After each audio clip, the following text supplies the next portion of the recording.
তুমি যাকে তোমার পরম শত্রু মনে করো সেই নারায়ণ কিন্তু তোমার হৃদয়েও বসত করছে। কংসের হৃদয়ে কেবল কংস থাকে, আর থাকে তার উচ্চাকাঙ্ক্ষা।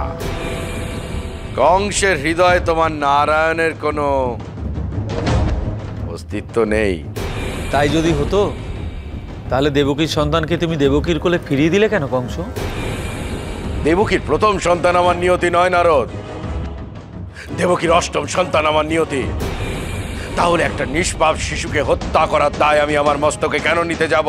খারাপ লাগে কংস, খুব খারাপ লাগে যখন দেখি কোনো মহাপরাক্রমশালী বীর যোদ্ধা তার সামান্য ভুলে মৃত্যুকে আহ্বান করল। তোমার কথা আমার বোধগম্য হলো না নারদ। ভক্তের ভগবান শ্রীকৃষ্ণ সোম থেকে রবি প্রতিদিন রাত 11টায় স্টার জলসায়।